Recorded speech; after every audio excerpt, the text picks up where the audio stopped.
Olá, sejam bem-vindas a Outras Mamas. Eu sou a Bárbara Miranda. E eu sou a Thaís Goldcorn. E esse é o primeiro podcast feminista vegano do país. Uhul! Já que elas gostam do Uhul, né? Todo mundo falou que Outras Mamas não é Outras Mamas sem Uhul. Vamos fazer Uhul.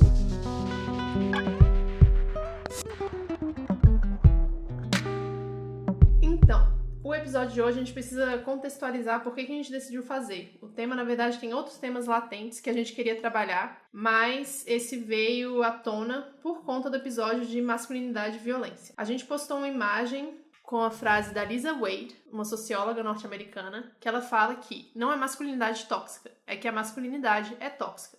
Simplesmente não é compatível com liberdade e justiça para todos. E aí, alguns, não muitos homens, vieram contestar isso e falar, não concordo, acho que tá errado. A masculinidade em si não é tóxica. Nem todo homem. Nem todo homem.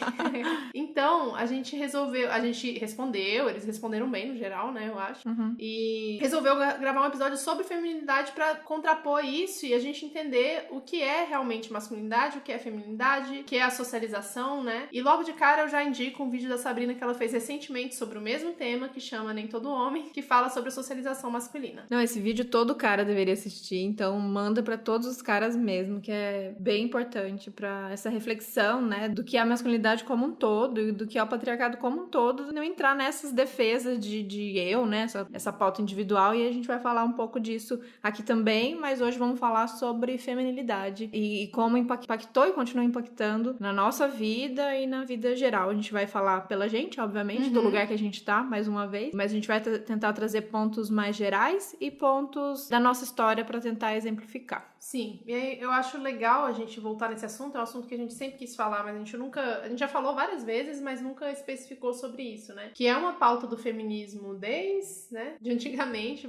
pega ali, acho que a base dele é muita coisa do discurso da Simone de Beauvoir, né? E hoje a gente tem feminismos múltiplos e alguns deles negam isso, né, ainda, dessa construção social do que é feminilidade. Então a gente fica sempre nesse impasse, assim, do que é e o que a gente pode fazer a respeito disso. A feminilidade, então, é um conjunto de atributos, comportamentos e papéis que é geralmente associado às meninas e às mulheres. Ela é constituída por ambos fatores socialmente definidos e biologicamente criados. Isso quer dizer que só porque a pessoa nasceu mulher, ela vai ser uma pessoa que vai apresentar a feminilidade? Não é isso. É que por conta do sexo biológico, a sociedade cria em cima dela esses padrões. Que é o que a gente chama de socialização. Exatamente. Então, a socialização é quando a gente assimila hábitos característicos do seu grupo social e todo o processo que o indivíduo que torna membro daquela comunidade vai assimilar a cultura que é própria. Pra ficar mais claro, a Sabrina também explica isso no vídeo. Então, se você, nesse caso a gente tá falando de socialização de gênero, se você nasceu menina, já tem a partir do momento, né, agora até antes de nascer, você já vai ter atributos que esperam de você e isso vai ser colocado. Então, os tem que, né, menina tem que isso, menina tem que aquilo, e não só as coisas que te dizem, mas todo em volta que a gente absorve. Então, em família, escola, mídia e por aí vai. E é legal ressaltar aqui também que isso vai depender de cultura para cultura. O que é representações do feminino, né, na sociedade brasileira é diferente do que vai ser numa sociedade alemã, por exemplo, ou do que vai ser numa chinesa ou numa indiana. Cada país vai ter a sua cultura e vai ter essas representações de feminilidade de formas diferentes e tem algumas similaridades, né? Tem uma coisa que eu acho que pega em todas ou em quase todas. Vai mudar aí de pior pra pior ainda.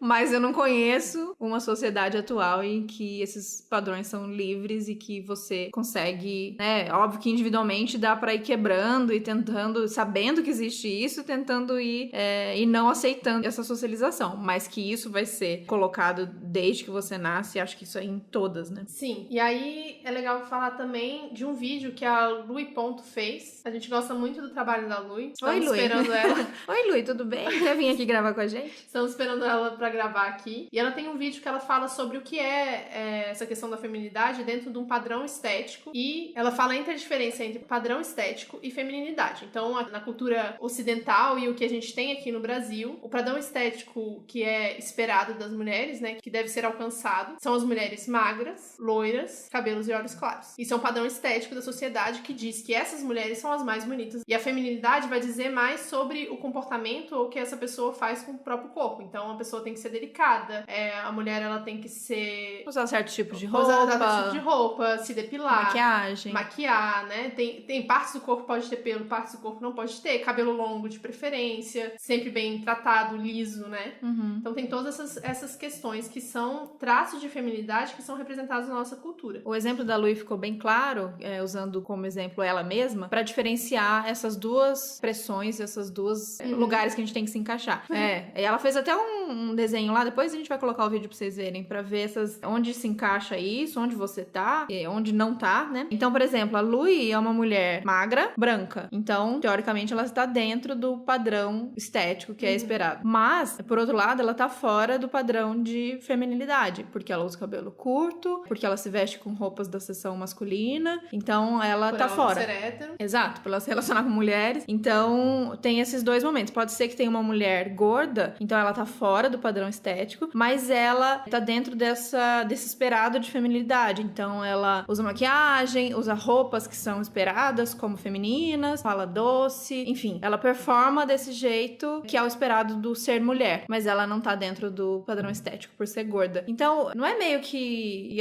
isso a Lui deixou bem claro e a gente quer deixar claro aqui também, não é comparar sofrimento, não é comparar opressão, não é dizer quem sofre mais, quem tá dentro, quem tá fora, mas é importante a gente saber dessas diferenças pra gente não falar bobagem, e pra gente não julgar o lugar que tá a outra, e pra gente saber em que lugar de mais uma vez, de privilégio ou de conforto a gente tá nessas situações. Então é legal a gente fazer esse exercício mesmo aí, tarefa pras meninas se reconhecerem dentro desse círculo de padrão estético e feminilidade. Eu, por exemplo, eu tô totalmente dentro do padrão estético e muito, muito, muito dentro do padrão de feminilidade, né? Eu já não me maqueio com tanta frequência, eu não sou casada e tenho filho, isso é uma coisa que já quebra um pouco o padrão de feminilidade esperado pela nossa sociedade, mas eu faço muitas outras coisas que estão dentro do padrão, né? E eu faço meio inconscientemente pra me manter dentro desse padrão. Isso fica bem confuso, porque isso, como a Babi falou, fica confuso com o tanto que é aquilo, mas eu faço porque eu gosto. E essa é a grande falácia aí que a gente pode dizer do feminismo liberal, de acreditar que a gente faz umas escolhas porque é minha escolha, porque eu gosto. É óbvio, né? Ninguém tá falando que todas as mulheres que passam maquiagem são reféns desse sistema opressor. Legal, se você tem a noção de que às vezes a gente passa maquiagem, muitas vezes a gente passa maquiagem pra ser aceita ou pra reproduzir esse padrão, e mesmo assim, de vez em quando ou sempre, você gosta de passar, beleza. Mas entender da onde veio isso e como foi essa construção pra você. Pra mim sempre foi violenta, por exemplo. Eu não gostava de passar maquiagem, não achava sem sentido, e na verdade eu gostava de estar de maquiagem, mas eu não gostava, por exemplo, de ter que tirar. Sempre fiquei borrada. Aquilo pra mim era um trampo, eu dormia maquiada e depois ter que tirar, era uma chatice. Mas eu acabava fazendo porque Daldo tinha que fazer. Pra ser mais fácil, pra ser aceita. Então eu nunca vou aceitar, por exemplo, dizer que eu alisei meu cabelo por mais de quantos anos? Sei lá, 15 anos. Porque eu preferia cabelo liso. Esse argumento não faz nenhum sentido, ele é tão violento pra mim que eu não consigo aceitar que tem mulher defendendo isso, entendeu? Então, beleza, você quer usar seu cabelo liso depois de ter entendido tudo isso, ou assumindo que, mesmo entendendo tudo isso, você quer se encaixar, porque a gente quer se proteger, né? Então, assumir uma coisa que você vai ser, muitas vezes, ou tiração de sarro, ou que casos mais pesados, que aí mistura com racismo, do tipo não conseguir emprego, coisas do tipo, eu entendo que você queira se adequar pra não ter que lidar com isso de maneira tão violenta. Mas dizer que é puro e simples gosto ou minha escolha, eu acho que a gente tem que aprofundar esse debate. Eu juro que eu não queria com 12 anos passar formal na minha cabeça, mesmo. Isso vem desde antes, né? Como a Thaís falou, vem desde antes da pessoa nascer. Então tá na moda agora, eu espero que tenha passado. Faz tempo que eu não vejo isso, esse chá de revelação, que passou, né? tá cada vez mais não em sei, alta. Ai, Babi, que mundo você vive? Eu não acompanho, não, entendeu? Tá super em alta. Tá super em alta porque minhas amigas não tiveram, graças a Deus, porque eu não sei o que eu ia fazer se tivesse um chá de revelação. O chá de revelação, ele já faz com que a criança tenha uma identidade antes mesmo dela nascer, né? Porque se for menina, vai ter 1000 coisas que ela vai ter que fazer e ela vai ganhar 1000 coisas diferentes e vai ser tudo rosa. Já começa pela escolha, né? Vamos lá entrar na Damares. Quando tem chá de revelação, o bolo vai ser ou rosa ou azul. Azul pra menino, rosa pra menina. Então já começou por aí.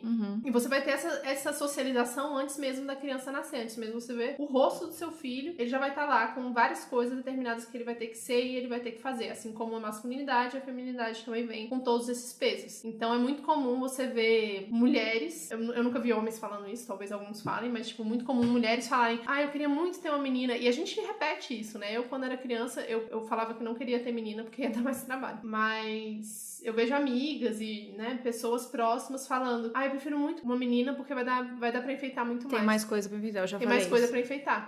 Eu já falei isso, inclusive pras amigas, quando estão grávidas, eu falo assim, eu queria que fosse menina porque tem mais coisa pra eu dar, tem mais presente pra eu dar. Tem mais sapato, tem mais brinco, mais mil tem mais coisas, roupa. né? Mais laços, mil coisas infinitas. E aí eu tenho certeza que alguém vai surgir do além pra dizer, mas tá vendo quem? A maioria das pessoas que faz esse tipo de questão de fazer uma festa como essa ou de forçar isso são mulheres. Então você tá querendo me dizer que as mulheres estão reforçando um sexismo, esse machismo? Sim, gente, vamos lá de novo. O patriarcado, que faz com que a gente sofra todas essas consequências, ele continua beneficiando homens, mas muitas mulheres, acho que todas nós, de alguma maneira, a gente acaba reproduzindo isso, porque a gente foi socializada assim. Então a gente realmente acredita que esse destino de ser mãe e aí continuar reproduzindo esses padrões pra nossa bonequinha ou pro nosso príncipe faz parte de tudo como a gente aprendeu, todos os filmes que a gente viu, como a nossa mãe fez com a gente. Então, mulher não tá livre de reproduzir esses padrões, muito pelo contrário. Mas ela não se beneficia, isso pode ter certeza. A gente tá aí pra mostrar tantos e tantos casos de mulheres, e aí a gente pode falar depois de maternidade. Aliás, já falamos com a Júlia naquele episódio, como a maternidade é uma das ferramentas de maior opressão contra as mulheres, nesse sentido de mantê-las em casa e ocupadas cuidando das crias. Sim, e aí depois que a criança nasce, que ela já tá com o quarto pronto e roupinhas e tudo escolhido pra ela já vai ter começado a socialização dela dentro de um mundo que é dividido entre feminino e masculino, né? Feminilidade e masculinidade e heteronormativo. Então, desde pequena a gente tem, assim como a Thaís falou no episódio sobre masculinidade, da questão do falo com os meninos, né? E ficar mostrando o tamanho do pinto do filho pros amigos e falar que vai ser pegador. Pras meninas a mesma coisa. Ai, meu Deus, vai dar muito trabalho, que os meninos vão ficar tudo em cima. Olha só, já tá interessada no fulano. Às vezes as crianças pequenininhas, sabe? 1 ano, 6 meses, tá lá. Vê um bebê, aí vê outra criança do lado dela e ele fica interessado porque é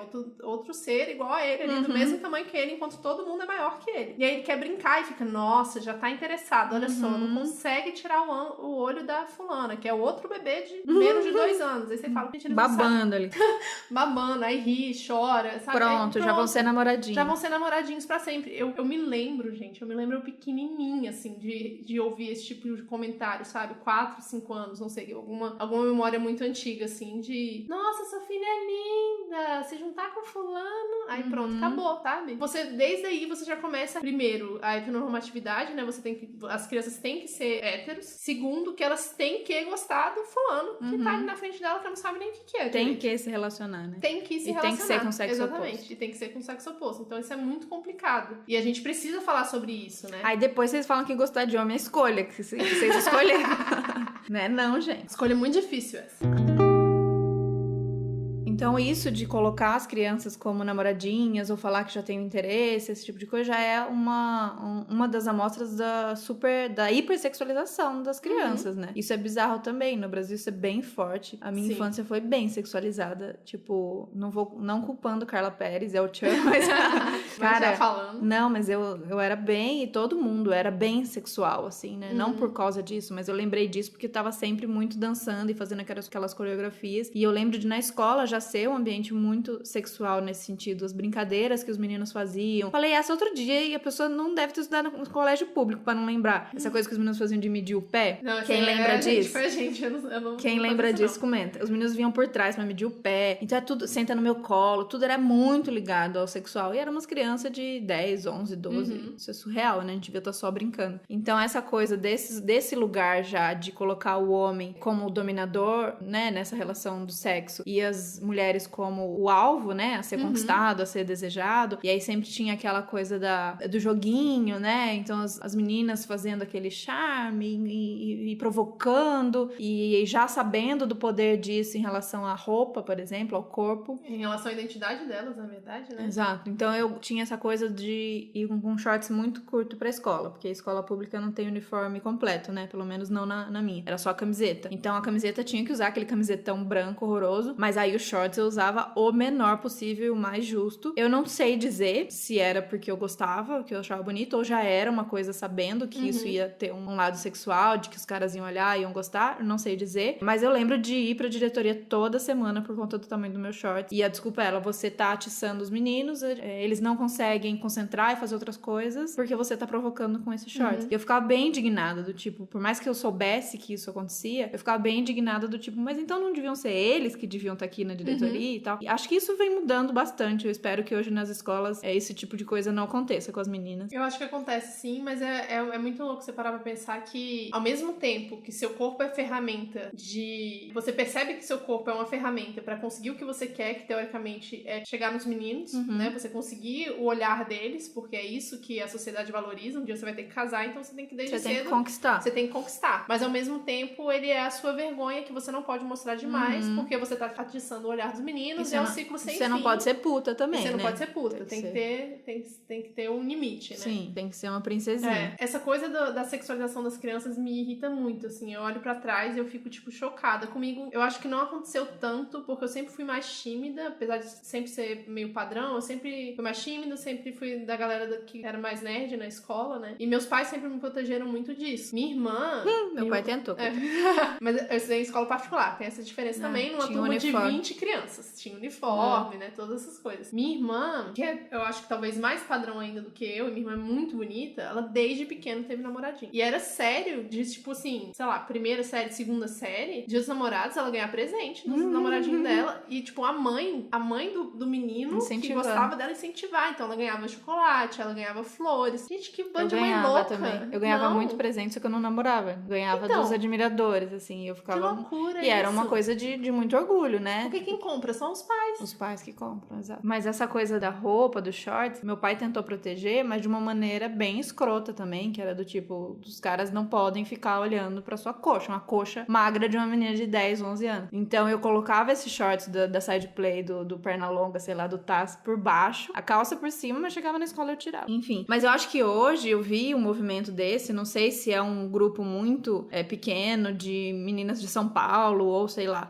se é um grupo específico que as meninas já têm essa consciência. Então eu vi que as meninas fizeram tipo um shortaço e foram todas de shortinho curto, porque uma foi pra diretoria e elas causaram e tudo mais. Então rolou no Pedro II, no Rio de Janeiro, que é uma escola pública também, inclusive meu primo é professor de lá, e aí rolou tanto shortaço quanto saiaço. Então foram todo mundo tanto os meninos quanto as meninas de short curto, e depois todo mundo de saia, porque o menino quis usar saia também. Inclusive meu primo foi de saia, porque ele usa cute, e aí ele foi dar aula de saia porque sabia que ia rolar. Tipo, é bem legal ter esse movimento, é bem legal que isso chegue na mídia pra gente ir desconstruindo. Mas vamos deixar claro aqui, né? Criança não namora, tem um movimento grande de que criança não namora. Por sinal, as crianças não sabem que elas são meninos ou meninas até certa idade. Então, se você ficar colocando na cabeça dela que ela tem que namorar o outro fulaninho que tá na frente dela com 2 anos de idade, ela não vai entender, porque ela não sabe que ela é menina e ele não vai saber que ele é menino. Tem toda essa questão de construção dele entender o que é o gênero dele e o que ele vai poder fazer com isso dentro da nossa sociedade, né? E aí você vai crescendo dentro dessa socialização que é péssima pra todo mundo, ela é péssima tanto pros meninos quanto pras meninas, e você vai trabalhando dentro de si e dentro da sociedade como que você vai funcionar. Então, pras mulheres, elas só têm valor se elas forem bonitas, trabalhadoras ou consumidoras, né? Ou os dois, no caso, porque você pode ser uma mulher que não tem trabalho formal, mas trabalha dentro de casa e ainda assim consome. Então, você tem valor dentro da sociedade. Não envelheçam, sejam mães e casadas, né? Tudo que tá fora disso, tá fora do padrão da sociedade, fora do que é esperado da mulher e fora do que é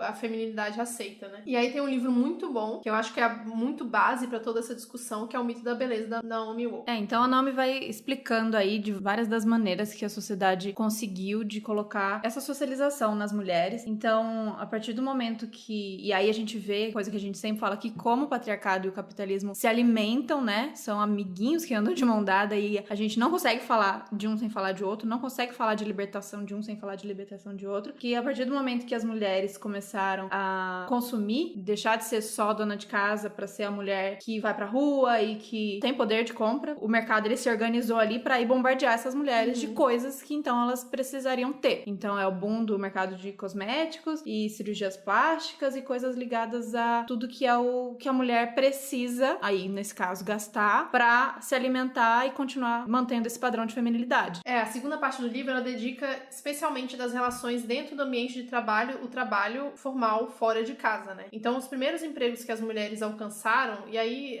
vamos falar aqui que tem grande parte da população, ainda mais falando de Brasil, que sempre trabalhou, que são as mulheres negras. Elas sempre trabalharam, e essa questão da feminilidade, ela vem de outra forma, e a gente pode falar disso depois, mas vamos falar aqui do que a Naomi coloca, porque ela é norte-americana, então ela tem toda essa questão da visão capitalista norte-americana do mercado de trabalho. Das mulheres brancas, no geral. Das mulheres brancas, obviamente. Então, as mulheres, quando elas as mulheres brancas, que eram donas de casa, entraram no mercado de trabalho, elas entraram por meio de trabalhos que elas precisavam apresentar a feminilidade de forma mais extrema dentro dos padrões estéticos de beleza da época. Então, tem aquela série Mad Men muito boa que fala sobre isso. Agora, no Brasil, tem A Coisa Mais Linda, que acabou de sair na Netflix também, muito Maria, bom. um beijo! Beijo, Maria Casadeval, arrasou. Maravilhosa série também. E traz essa questão da feminilidade muito forte, né? As mulheres, elas tinham quais empregos? Era de secretárias, de aeromoças, atendentes, modelos, todas essas profissões em que a beleza era determinante. Se você não era bonita, se fudeu, porta de fora, vai arranjar outro emprego, trabalhar em qualquer barzinho da esquina ou ficar desempregada, porque não tem lugar pra você dentro da sociedade. Mad Men mostra muito isso, muito, muito, muito. E eu gosto muito dessa série por conta disso, assim, a questão do feminismo dentro disso. A partir do momento que a mulher dentro do ambiente de trabalho, ela precisa ser bonita pra conseguir trabalhar, abriu-se uma brecha dentro da sociedade, tanto norte-americana quanto europeia, pra inclusive criar padrões de beleza, que tem um nome que ela fala, qualificação pela beleza, já esqueci o nome, que era um padrão mesmo que eles levavam em consideração. E aí todos os empregos conseguintes que vieram depois desses primeiros empregos que as mulheres conseguiram, levaram em consideração isso. Então você vê jornalistas, escritoras, todos esses empregos foram levados em consideração o padrão da beleza da mulher. Então só eram contratadas mulheres bonitas. Isso é muito doido. E ela relata muito, páginas e páginas, assim, relatos de mulheres que perderam a ação na justiça, porque o empregador demitiu porque ela engordou demais, ou porque ela envelheceu demais. E não mudou muito, né? A gente teve um caso semana passada da jornalista da Globo, que depois de ser mãe, engordou e aí foi demitida. Enfim, isso já deu um bafafá de que a Globo, obviamente, já disse, e a Globo é uma afiliada, tá? Não é a Globo, mas enfim, poderia ter sido. E aí ela fez um texto contando essa história da Rede Vanguarda, que ela trabalhava lá, e foram 16 anos trabalhando, e aí ela foi desligada porque não conseguia emagrecer depois de uma gravidez. Então isso acontecia com mais frequência, mas ainda acontece e é muito louco, e eu várias vezes já me perguntei, olhando pra trás, eu fico pensando, caraca, será que eu consegui isso só porque as pessoas me acharam bonita? Ou só porque as pessoas acharam que eu ia ser atraente, sabe? E isso abre espaço pra uma questão de assédio muito grande, né? Porque não só abriu espaço para as mulheres serem julgadas pela aparência, mas abriu espaço para que as mulheres fossem assediadas oficialmente dentro do ambiente de trabalho, porque eram mulheres bonitas. E na história aí, até hoje, temos casos de mulheres que são assediadas ou abusadas sexualmente dentro do ambiente de trabalho e perdem ações porque falam, não, mas você estava usando uma roupa provocante. Então é sempre esse limite que leis lá da escola, como você contou, já tem, né? Você tem que mostrar seu corpo, mas nem tanto. E se acontecer alguma coisa, a culpa é sua. E se acontecer alguma coisa, a culpa é sua, exatamente. E aí, como isso foi alimentado, né, que obviamente ali, pra tudo isso dar certo, pra essa engrenagem fechar perfeita, toda a sociedade tem que trabalhar pra que isso funcione bem.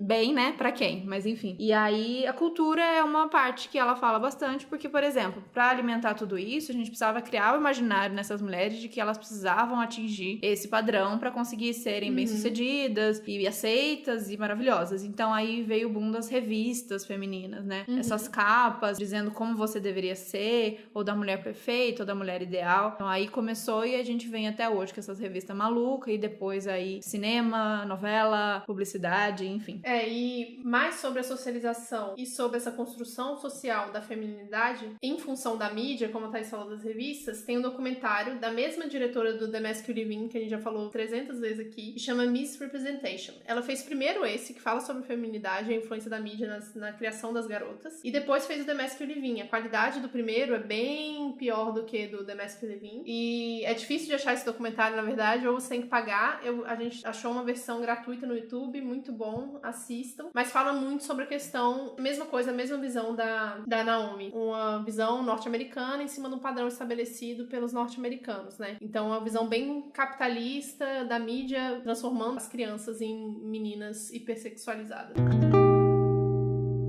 E aí, com toda essa série de atributos e lista do que você tem que ser, do que você tem que atingir, de repente você olha no espelho e você não é.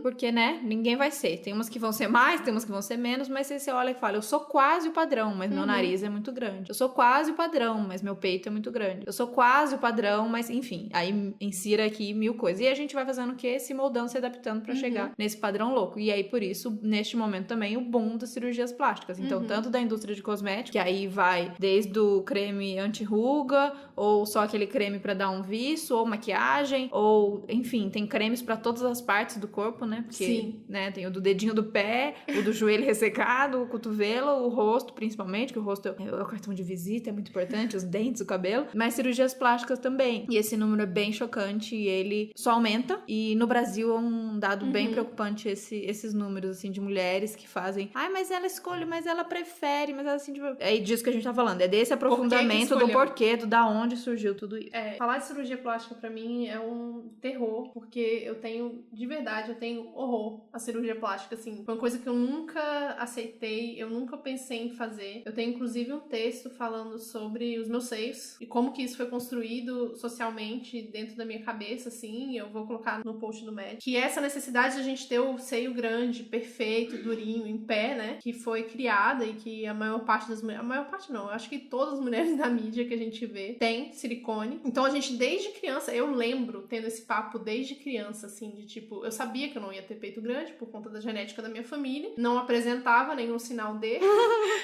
E aí, desde criança, assim, as meninas falam, ah, não, quando eu tiver tantos anos eu vou pôr silicone. Ah, só depois que eu for mãe eu vou pôr silicone. Aí eu falava, ah, talvez eu ponha um dia. Mas, tipo, olho pra trás, eu falava esse talvez eu ponha um dia só pra me encaixar.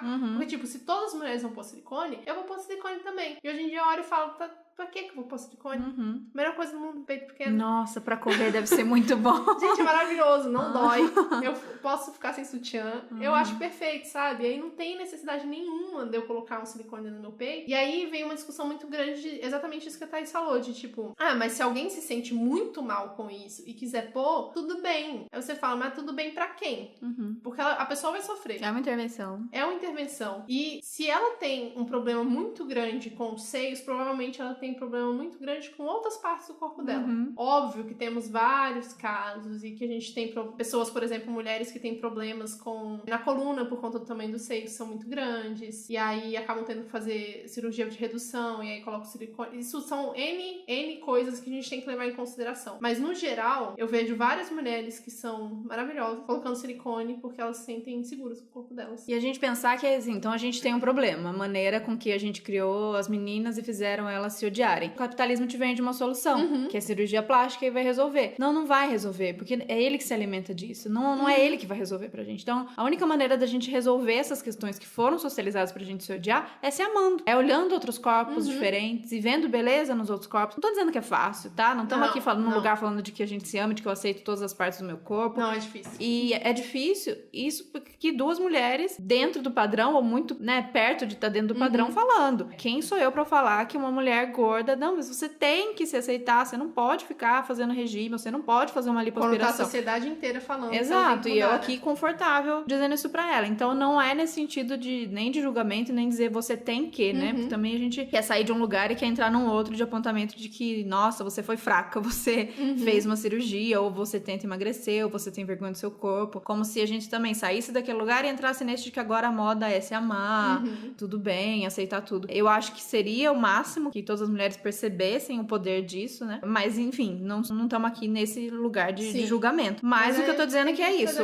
É a solução do capitalismo de te vender coisas pra você colocar, ou pra você tirar, ou pra você... Não vai encaixar, porque você vai continuar precisando, porque ele vai te dizer que vai ter outra coisa que você vai precisar fazer. Então, isso não vai chegar num lugar confortável. Eu acredito que tenha casos de mulheres que tinham, por exemplo, no caso do peito, um peito muito pequeno, colocou silicone e resolveu todo o problema de autoestima dela. Acredito que pode acontecer, mas olha, eu acho que é raro. É muito difícil. Eu acho que é um problema que vai trazer outro, que é a barriga, que é o cabelo, que é daqui a pouco quando ficar velha, né? Porque é isso, a gente não pode envelhecer. Não pode. Eu lembro muito desse papo de que com 25 anos tinha que começar a usar anti-rugas. Também. E Nossa, conversa entre amigas, assim, você já começou a usar? Sim. Se bobear, eu ganhei. Era uma piada, mas era sério. De ganhar de aniversário. Então, toda amiga que, né, sempre tem ali, a gente tem todo mundo na mesma idade. A primeira que fez 25, a gente fez um kitzinho de véia. Tipo, brincando. E aí deu anti-ruga, e deu, sei lá, coisas mais piadas nesse sentido, mas era sério, usava. E você, eu, durante um tempo, 33, usei. agora olha pra trás e pensa o quê? Eu penso que, Tava né, muito tava nova. muito bem, aquela tinha muita viço, aquela pele, meu Deus do céu. Eu usei durante meses, como tudo que eu faço na vida, eu não, dessas coisas de creme, de coisa, eu não consigo usar, então não usei. E tá aqui a pele com pé de galinha, tem nomes pra tudo, né? Pé de galinha, bigode chinês, tenho tudo isso aí, mas tá ótimo, tô achando lindo. Não vou falar que é fácil, gente, tem várias coisas, eu fico assim, não, eu sou muito bem, nossa, eu sou muito bem resolvida, a autoestima minha tá ótima, não sei o quê. Aí você olha uma coisinha nova, uma ruguinha nova, ou o peito que não é mais tão de pé, ou quando engorda, porque eu engordei muito recentemente, ou uma estria. Não tô dizendo que é sempre muito fácil. Eu olho e fico, caraca, que droga isso que surgiu, que não tinha, que feio. A primeira coisa é achar feio. E aí eu vou conversando comigo, falando comigo de que tá tudo bem, de que é isso. Então tem coisas que aparecem no nosso corpo que são inevitáveis, mas tem coisas também que tem opção da gente, às vezes, tirar e às vezes não tirar. Tô querendo dizer isso, por exemplo, pelos. Sempre foi muito tabu pra mim, também nunca gostei de depilar, de raspar, sempre muito, muito desastrada com essas coisas. Ao mesmo tempo que parecia muito natural pra minha irmã, pra minha mãe, pras outras mulheres fazer esses rituais e gostar desses rituais, eu não gostava nunca do processo, eu gostava do resultado, porque óbvio, né, perna lisinha, saía, ninguém te julgava, tava tudo certo, tava ali, passei, ninguém reparou, né, ninguém viu, tá tudo certo. Mas o processo pra mim sempre foi muito tenso, não gostava de depilar tanto pela dor que é insana, que a gente sabe que é insana, e tanto pelo tempo que eu perdia dentro de salão, detestava perder tempo dentro de salão. E aí, hoje em dia, eu fico nesse misto, às vezes eu compro o fato de sair com a perna peluda, e aí, beleza, vou aceitar os olhares, principalmente da minha mãe, ou de alguém mais próximo, mas tem dia que eu não quero comprar, sabe? Porque eu sei que vai gerar um olhar que eu não tô afim, eu já não tô bem naquele dia, aí eu raspo. Então aí eu cedo, mas eu sei que eu tô cedendo. Não é porque, eu adoro a perna lisinha. Você pode gostar, mas entenda por que a gente faz isso com a gente, né? Pra gente conseguir passar e tipo, check, cumprir os ritos de beleza que uma mulher precisa. Então, enfim, são muitas coisas que a gente tem que sempre questionar isso, e isso que a gente gosta muito de fazer nesse podcast é ir lá nas origens, entender que não é, a gente acha que a gente traz muito pra gente, né? Não, na minha família, as mulheres sempre, não é, você não é um floquinho de neve especial, entendeu? Todas nós passamos, outras mais, outras menos, umas de um jeito, outras de outro, tem aquela, se você já é uma mulher naturalmente com menos pelo, talvez você tenha sentido menos impacto do que eu, que sou quase uma ursa, que já senti muita vontade de raspar braço, por exemplo, eu nunca cheguei a fazer isso, mas eu descoloria com blonder e aquilo coçava um monte. Então, e aí, por outro lado, eu não passei um monte de coisa de uma mulher gorda. Eu tive as coisas relacionadas ao meu corpo, por já ter um corpo dito gostosona desde muito cedo. Então, eu tinha bunda grande, peito grande com 11 anos, sei lá. Porque menstruei muito cedo, enfim. Então, eu tive que carregar esses olhares e esses julgamentos ou esses atributos desse corpo. Mas eu não sei o que é outro. Então, cada uma vai saber da sua história. Então, saber olhar pra história da outra e sempre tem um lugar nessa discussão toda que é tipo, que exagero. Eu passei por tudo isso e, gente, tá tudo bem. Nada demais ir lá fazer a unha depilar também. Que drama. Se você acha isso, você tá pensando na sua história, beleza, continua fazendo todos esses rituais se te fazem bem. E tem uma coisa do momento de relaxamento. Se você acha que fazer a unha lá no salão é um momento gostoso com você, beleza, sabe? Também muito tranquilo, mas entenda que foi imposto e que aí pegou de um jeito pra umas e pegou de outro pra todas, né? Pois é. Sobre depilação também é uma questão muito, muito grande pra mim, porque a minha mãe evitou ao máximo que eu começasse a me depilar, porque ela sabia que eu ia ter que me depilar pra sempre se eu começasse. Só que era aquela pressão gigantesca. Eu sou um ursinho, eu tenho mais pelo braço que o você tem Vitor. zero. Não tenho zero não, é porque é muito loiro. É porque eu sou muito loira, mas eu tenho muito.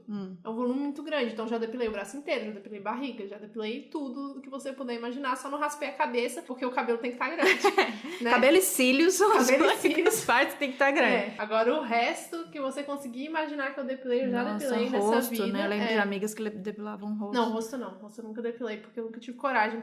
Porque tem esse ciclo infinito de... É que nem tirar a cutícula. Tirou uma vez, já era. Fudeu, tem que tirar pro resto da vida. É um saco. E eu lembro lembro, eu acho que minha mãe tentou segurar muito isso, porque ela sabia que eu ia ficar refém disso, mas sem me explicar. E porque ela é pelada, né? Não precisa depilar tanto quanto eu preciso pra ser aceita socialmente. E mesmo assim, anos depois, ela cobrou da minha perna.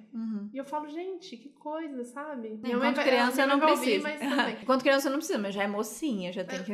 Eu acho que eu depilei a primeira vez eu tinha 15 anos. Já sofri bullying por conta disso, sofri. Então rola, assim.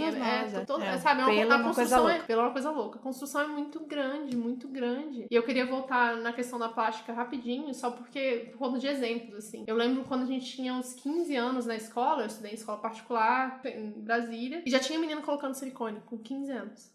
Tipo, o corpo nem terminou de desenvolver direito, dependendo da mulher. Pode isso? Pode. Tipo, legalmente? A autorização dos pais pode tudo. Eu conheço meninas que fizeram lipoaspiração com 22 anos. E assim, meninas padrão, magras, fazendo lipo. Tinha um negócio que chamava lipoescultura. Mas é massagem, né, não? Não é lipo. Só que é, tipo, são meninas magras, mas pra fazer, tipo, o desenho da cintura, pra deixar mais... Ou seja, você tem só uma gordurinha ali, não é aquela, tipo, a lipoaspiração é quando tem uma quantidade enorme. Tô falando aqui tudo de achismo, tá?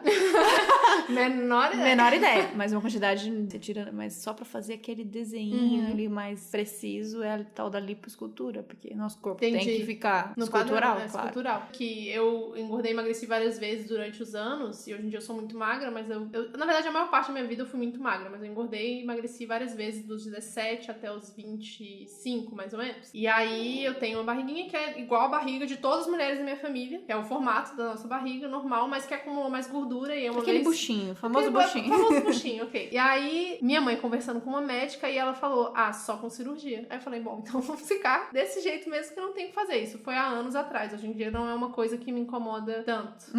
Tem dia.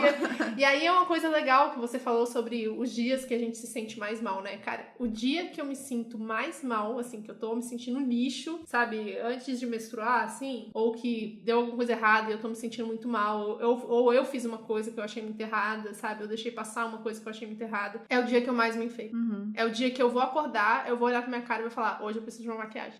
Aí eu vou maquiar, eu vou ajeitar o cabelo, pra eu sair na rua mais padrão ainda do que eu já sou. E as pessoas olharem pra mim e falarem, nossa, tá bonita. E aí você fala, passei maquiagem. Entendeu? Tipo... É precisar dessa aprovação pra sentir um pouco menos lixo do que você sentir. Exatamente. Porque tem dias que a gente vai sentir lixo, normal, mas aí a gente define a nossa identidade no olhar do outro, né? Tipo, é a aprovação do outro pra gente se sentir bem no dia que a gente tá muito mal. Mas olha que louco isso. Olha o privilégio que você tem de, tipo, num dia que você precisa ser aceita, você tem coisas que você pode fazer ali rapidinho, que aí você vai ser mais aceita ainda. Sim. Tipo, uma mulher negra, o que ela faz pra ser aceita? Uma mulher gorda, o que ela faz naquele momento? Exatamente. Hoje eu não quero olhares, hoje eu preciso de elogios. O que você faz pra sair de casa? Não tem o que fazer. Então, a gente vê como essa coisa do empoderamento individual, ela é uma falácia mesmo, assim. Você vai resolver ali o seu problema, a sua autoestima, pode ser que você resolva dessa maneira ou não, acho que mais pro ou não. Mas e aí? E as outras, né? Como a gente faz pra isso ser todo mundo? Sobre cirurgia plástica, tem uma reportagem da Carta Capital muito boa sobre isso, a gente vai colocar o link também. E eles colocam que isso são dados do ano passado, tá? Então pode ter aumentado já. A Sociedade Internacional de Cirurgia Plástica e Estética, ISAPS, eles falaram que mais de 86% das cirurgias plásticas são feitas por mulheres, né? As mulheres que procuram isso. A cirurgia plástica mais realizada, que é 15,8%, é o silicone nos seios, que são 2,5 milhões de procedimentos por ano. Depois vem a lipoaspiração, que é 14%, e cirurgia de pálpebra, que é 12,9%. E aí é muito louco quando você para pra pensar, eu não sei se a maioria de vocês tem cirurgia ou não, mas para pra pensar quantas mulheres ao redor de você tem cirurgia plástica. E assim, pra mim são muitas. Inclusive tem um caso de uma conhecida que fez uma cirurgia plástica no rosto e é engraçado porque a cirurgia plástica é pra você ficar dentro do padrão. E ela tinha um rosto muito exótico, assim, nada de errado, normal. Aí ela agora tá com a cara padrão, igual a todas as mulheres. Sabe quando você vê foto de todas as mulheres em festa de Playboy, assim? Que tá todo mundo igual, com o mesmo cabelo, com a mesma roupa, com a mesma maquiagem. É exatamente isso, ela tá padrão. E aí agora ela vai colocar silicone, porque o peito dela não tá exatamente do jeito que... Sabe? É meio que um ciclo sem fim, nunca vai estar. E outro dia eu tava no Uber, e aí hoje a gente passou por uma propaganda, né, e a boca dela tá, tipo, enorme, né? E aí eu acho que ou o motorista ou o Vitor comentaram alguma coisa com relação à plástica dela, e o motorista falou, eu acho que até tudo bem você fazer uma cirurgia ou outra, mas assim, já tá ficando exagerado, né? Não dá pra reconhecer. E ainda tem esse limite, ó. Tem o limite da roupa, que tem que ser sensual, mas não pode ser muito. Tem o limite da cirurgia plástica, porque pode ser pouco, mas não muito. Tudo tem um limite. Parece que tudo... Não pode ser muito magra, mas também pode ser muito não gorda. Pode ser muito gorda. Pode um monte de coisa. Tudo que é colocado pra gente tem um limite, sabe? E a gente não reflete sobre isso da forma como a gente deveria refletir. Isso que a gente nem falou, né? Como essas imposições trazem outras consequências negativas. A gente falou da cirurgia plástica, mas a gente tem ainda todas as doenças relacionadas ao distúrbio de imagem, compulsões alimentares, anorexia, bulimia, que isso afeta demais as mulheres. A gente já falou um pouco sobre isso, acho, em algum episódio. Isso é outra ferida, né? Como no do masculinidade a gente falou das feridas, que são muitas, mas assim, ferida eu falo é quando fica exposto, né? Porque até quando a mulher tá tentando emagrecer, mas tá ali aparentemente tudo bem, é uma guerreira, tem força de vontade, são histórias de sucesso, você elogia a magreza, mas aí quando ela adoece, aí já, nossa, mas como lidar com isso? Nossa, mas agora ela tá com 34 quilos, nossa, mas aí não sei o que, mas aí desmaiou, aí já é um problema. E não o processo todo, né? O culto à magreza. Quantas histórias a gente já ouviu de mulheres que estão na internet, enfim, modelos ou, enfim, influencers, que tiveram alguma doença e emagreceram mais ainda do que já eram e foram elogiadas, né? Nossa, o que você fez? Ah, eu tô doente, né? Ai, mas tá tão ótima, tá tão incrível. Então a gente não consegue enxergar a merda aí. A gente só olha pra merda e mesmo assim, malemar, quando essas feridas, né? Então quando acontece, no caso da masculinidade, todas as mortes ou a violência final, e no caso das mulheres, quando ou elas tiram a própria vida ou quando adoecem, a gente tem que começar a olhar mais pra raiz e menos ali pra hora que a merda já tá espalhada. E olhando pra raiz, a gente vê que o capitalismo tá sendo alimentado e alimentando tudo isso quando a gente vê que a quantidade de academia, salão de beleza e farmácia no Brasil só aumenta. Cada esquina que você olha tem uma farmácia nova. Você fala, pra que tanta farmácia? Tem tanta gente doente assim? As farmácias já não vendem mais só remédio, né? O espaço maior ali é de cosméticos. É de cosméticos, exatamente. E são cosméticos voltados para as mulheres. Então é muito complicado. A gente realmente tem que olhar isso de uma forma mais global do que a gente normalmente vê. E aí o patriarcado se alimenta disso também, né? Porque o patriarcado coloca... O patriarcado parece uma entidade, mas o sistema patriarcal coloca como que a mulher deve se comportar. Então é isso. A gente não pode se vestir sexy demais, nem ser... desleixada demais. Ou masculina demais. A gente tem que ter o corpo dentro de um padrão estético surreal. E aí tem uma frase da Jéssica Miranda, que a gente gosta muito. Ela participou do episódio 26 com a gente, sobre estoicismo. Que ela tem uns destaques lá no Instagram dela sobre feminilidade. Aliás, do que a Jéssica não tem um destaque, exatamente, né, tudo. Quer estudar algum assunto? Vai no destaque da Jéssica. Vou falar até um pouco mais desse destaque dela, que ela fala sobre o quanto que ela conseguiu desconstruir a feminilidade dela indo morar na França, porque no Brasil ela estava sempre preocupada com a aparência dela, e ainda tem uma questão de rivalidade com outras mulheres, porque você tá sempre se comparando com outra mulher, sempre muito com o olhar do outro e o olhar sobre o outro. E ela, quando se mudou pra França, ela percebeu que as mulheres não tinham essa questão toda com o corpo e com a rivalidade. Então era mulher indo de tênis pra casamento, a maioria das mulheres saindo sem maquiagem, e mesmo assim muito confiantes e muito donas de si, né? Assim, elas não perderam essa sensação, essa identidade do eu em função da falta de feminilidade. Isso mostra como a autoestima não tá relacionada a isso. Essa cobrança no Brasil de ser de representar a feminilidade de forma extrema o tempo inteiro é tão grande que ela colocou uma frase que eu amei, que é: homem brasileiro não gosta de mulheres, eles gostam de feminilidade. E é verdade. Isso mostra, o vídeo da Lui mostra, a gente tá aqui falando. É muito difícil você ver mulheres que não representam feminilidade, que são aceitas na sociedade, ou aceitas dentro de um relacionamento. Isso é tão maluco, né, que aí quando a gente vai pro campo do mercado de trabalho, a gente já falou um pouco sobre isso também, aí precisa se masculinizar um pouco. Porque mas aí tem um limite. Tem um limite, mas porque aquele ambiente não é o nosso. Quando uma mulher, a gente falou isso algumas vezes, vai pra rua, domina esse espaço, ou tenta dominar esse espaço, ela tá invadindo um espaço que é o do homem. Então, pra isso, precisa jogar do jogo da masculinidade. E aí eu não posso ter aqueles atributos que são os atributos ligados à feminilidade, que traz o quê? Casa, proteção, organização, mas aí também submissão. O mercado de trabalho não tem como essas características serem compatíveis, né? Porque é ganhar dinheiro, é mais, é crescer, é desenvolvimento, é fazer, é acontecer. Então aí você precisa, nesse caso, a mulher precisa vestir alguns comportamentos masculinos, por isso o tailleur, o terninho, isso aí falando, né, no caso das executivas. Ou mesmo qualquer trabalho, você não pode chorar. Eu contei pra Babi. Você tem que ter uns traços que são considerados dentro da nossa sociedade como masculinos, que é a agressividade, por exemplo. Sim. Eu vi outro dia um negócio no Luciano Huck que me deixou muito mal. A dona daquela rede Sodier de bolo, eles estavam com um quadro de que eles levantam o negócio de uma pessoa que é pequena, eles vão ver se investe ou não pra ver aquele negócio bombar. E a mulher fazia bala de coco em casa. E aí levaram essa mulher aí, dona da Sodier, que eu não sabia da história dela, parece que ela também é aquela história de, tipo, veio do nada e transformou um império e tal. E aí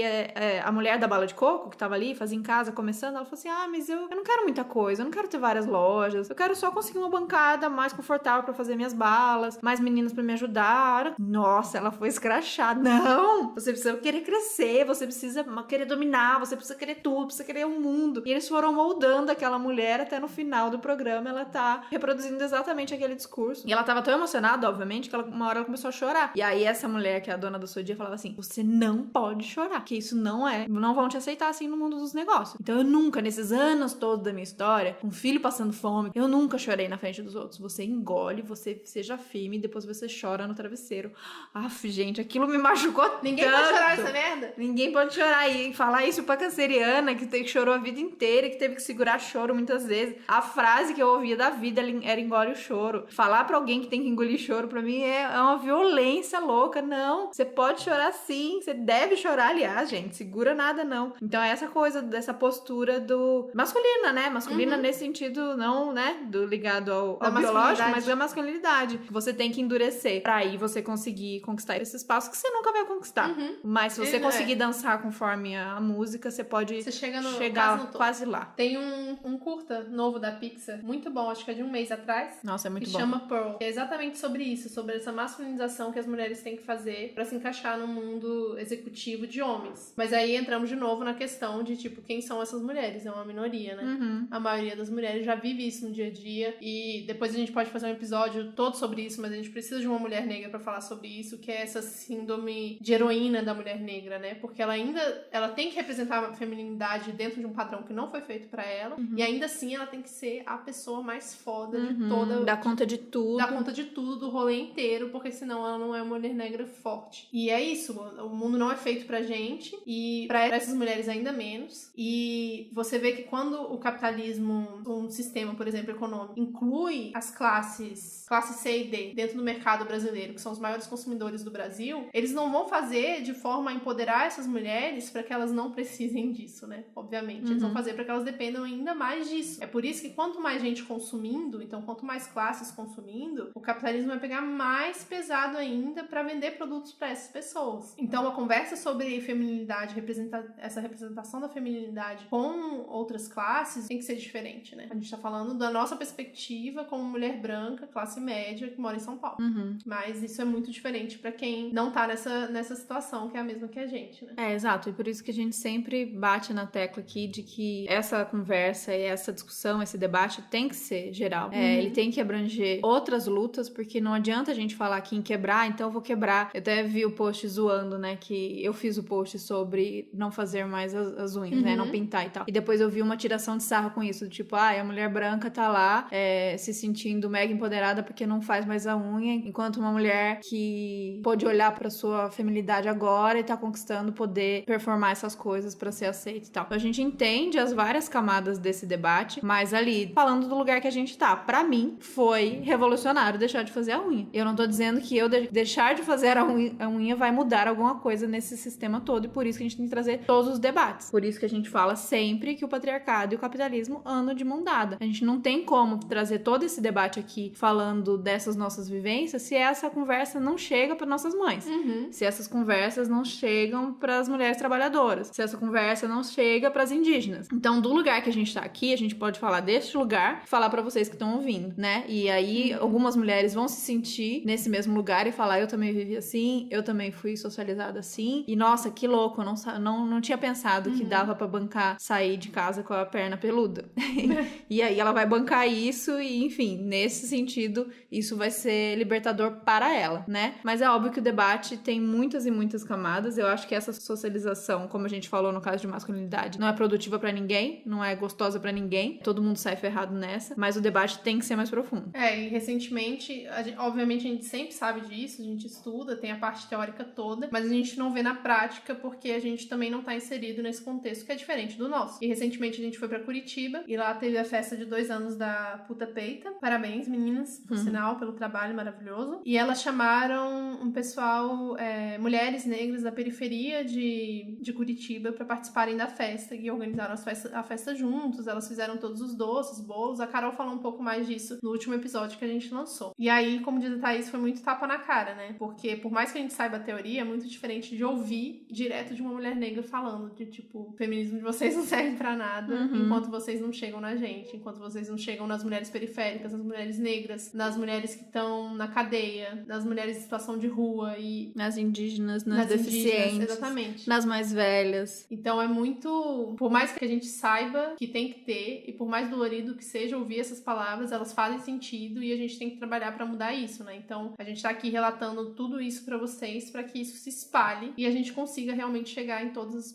as mulheres, porque todas as mulheres merecem ser respeitadas porque elas são, independente do que elas apresentam ou representam, né? E acho que um exercício a gente dá a sensação de que, mas que eu posso fazer, né, por elas? Tô aqui tentando falar, eu e a Babi, a gente não tem um mega espaço, a gente tem esse microfone, mas o que mais eu posso fazer? A gente fica muito nessa, né? É representatividade, o que é? Eu acho que um exercício que é o que eu tenho tentado praticar e eu sugiro pra todo mundo, principalmente pras mulheres que estão nessa mesma posição que a gente faça isso como exercício e que aplique isso no dia a dia, é a escuta. Mas que eu trago elas, né? Aquele papo de uma levanta a outra, ninguém solta a mão de ninguém, mas aonde se você nem convive, né, com essas mulheres? E a gente falou muito isso no caso do vídeo que a gente fez, do 8 de março, que tiveram algumas críticas de que só tinha mulher branca, quase que só tinha, porque não só tinha, mas que a maioria era mulher branca. E aí a gente falou, são as mulheres, a gente quis chamar mulheres veganas e mulheres que dividem ali a militância com a gente. Então, mulheres que fazem ativismo junto com a gente ou que a gente admira da internet. E olha que coisa, por acaso, a maioria delas é branca. Então, como é que eu vou, né, tá do lado e trazer e segurar se eu nem conheço essas mulheres, né? Se eu nem sei onde elas estão. Então, esse exercício do ouvir essas mulheres, né? Ir até elas, Sim. Primeiro de tudo, né? Antes de falar de puxar, de trazer, de levantar, de dar espaço, de dar microfone, de dar voz, é ouvir. Ouvir o que elas estão falando, ouvir sobre as pautas e quais são. Se essas são as nossas pautas de agora, quais são as delas? O que eu posso fazer para ajudar nessa luta? Então, estar perto. A gente sempre tenta estar, por exemplo, na rua, em manifestação, todos esses levantes, a gente tenta estar junto, mas acho que sempre mais, né, gente? Quando a gente leva uns tapas desses, a gente olha para aquilo que a gente faz e a gente fala, beleza, tô tentando, tô fazendo, mas precisa mais. Sim. Muito mais, porque... A gente sempre pode fazer mais. Exato, porque o negócio não tá fácil, né? Não tá caminhando legal, não tá confortável com um monte de gente, tem um monte de gente ainda morrendo, tem um monte de gente ainda excluída, tem um monte de gente ainda invisível, tem muita coisa pra se fazer. Então, se a gente pensar nesse exercício do escutar essas mulheres, acho que já é uma boa coisa que a gente pode fazer. E por mais dolorido que seja, né, escutar isso e levar esses tapas constantes, porque tem que levar mesmo, a gente tem que sempre pensar que a história delas é outra, né? E provavelmente de muito mais sofrimento que a nossa, porque elas desde sempre foram marginalizadas. Então, ter essa empatia de escutar atentamente, com carinho. A Ioná fala isso muito bem, a gente vai carregar essa culpa pra sempre, mas a gente pode fazer uma coisa a respeito.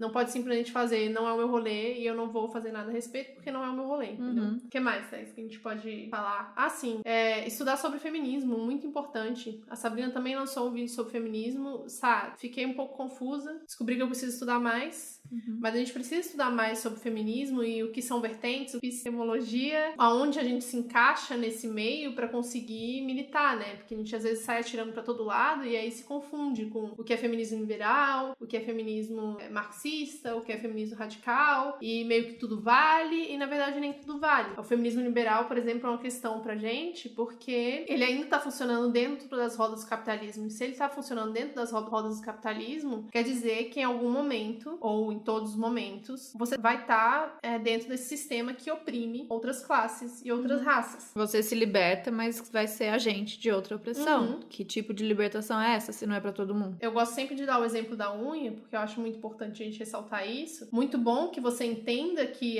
pintar a unha seja uma construção social e que tudo bem, e mesmo assim você gosta das suas unhas pintadas, mas quem que tá fazendo suas unhas, sabe? Quem que tá fazendo suas roupas? Quem que tá fazendo sua comida? Isso tudo a gente tem que perguntar. Se são mulheres, em sua grande maioria serão mulheres, porque é isso que acontece, já tem alguma coisa errada. Então, o feminismo liberal, ele quebra nessa coisa da opressão dos outros, né? Só porque a gente é oprimido, a gente sempre fala isso, só porque a gente é oprimido não quer dizer que a gente não possa se tornar opressor ou não seja opressor em algum momento. Então, sobre ali, né, medidas que a gente pode fazer, então, escuta e estudar feminismo. Então, vamos falar, já que a gente tá falando juntando essas duas coisas, vamos estudar feministas negras, né? A Editora Elefante tem 2 livros recém-lançados da Bell Hooks, que é o Olhares Negros e o Erguer a Voz. A gente sempre fala aqui de nossa rainha Angela Davis, continuem lendo Angela Davis. E aí, brasileiras, leiam Djamila Ribeiro, leiam Joyce Bert. Vamos ler mulheres no geral, né? Vamos ler mulheres, estudar mulheres. E homens, peraí, agora é uma pausa pros homens. Eu tive essa conversa com o Victor recentemente. Leiam mulheres também, pelo amor de Deus. Só a gente lê mulheres. Só a gente lê mulheres. Só mulher lendo mulher e os homens lendo homem. Aí vai ficar ótimo. Tá todo mundo sabendo sobre todo mundo. Não dá, entendeu? Leiam mulheres. Se vocês querem desconstruir a masculinidade de vocês, leiam mulheres. Sigam pessoas na internet que falam sobre isso de forma positiva, né? Então a gente tem a página do QG Feminista, tem vários textos muito legais. Tem umas mulheres que fazem forma de quadrinho também muito interessante. A Elo D'Angelo Art, vários quadrinhos muito legais explicando o que é feminilidade e como que isso acontece na nossa sociedade. A gente vai colocar tudo isso, como sempre. Não sei se vocês vão lá ou vocês ficam ouvindo aqui. Depois pergunta pra gente cadê o link. A gente coloca tudo que a gente lembra. Sai um episódio, sai um texto junto com essas referências lá no Medium. Então entrem lá, Outras Mamas, que vocês vão chegar no textinho feito com amor e carinho. E vários links. A Miriam Botan fala muito também sobre essa questão da imagem, porque ela sofreu bulimia, bem legal o Instagram dela. A Jéssica Miranda, como a gente já citou aqui, ela tem vários destaques lá com relação a gênero, feminilidade. A Ju Hager, Vegana é Sua Mãe, também fala bastante sobre feminilidade, porque ela é uma pessoa que eu acho que ela desconstruiu isso muito na vida dela e hoje em dia ela fala bastante sobre isso. Já falamos da Lui Ponto. Acho que é isso, né? Tá, eu acho que tem bastante referência. Esse episódio teve bastante referência. E, como sempre, indiquem pra gente aquela mulher que você acha que a gente tem que falar, tem que ouvir, tem que chamar, tem que conhecer. A gente tá sempre em busca. Aí tem o trabalho invisível que a gente faz, que às vezes parece que, nossa, mas vocês estão falando tudo isso, mas não tem um episódio sobre mulheres negras ou sobre racismo, não tem um episódio com indígena. A gente tenta muito, a gente tem tentado muito, isso vai rolar, mas a gente precisa que elas venham falar com a gente, porque a gente estuda e a gente fala de um tema, mas a gente sempre vai falar a partir desse lugar que a gente tá. Então a gente quer trocar, esses são episódios que tem que ser com convidadas. Não adianta eu, Babi, estudar e querer falar aqui. A gente fala no meio, né, dos episódios muito sobre isso, a gente cita essas mulheres que a gente admira, que a gente aprende, mas pra fazer um episódio sobre, né, a causa, sobre a luta ou sobre o problema, a gente precisa que elas gravem com a gente pra falar. Então a gente fez alguns convites, mas como sempre, a gente tá aberta a dicas, a sugestões. Enquanto isso, a gente segue tentando aqui. Isso. Inclusive, eu e a Thais conversamos sobre dar uma pausa agora, né?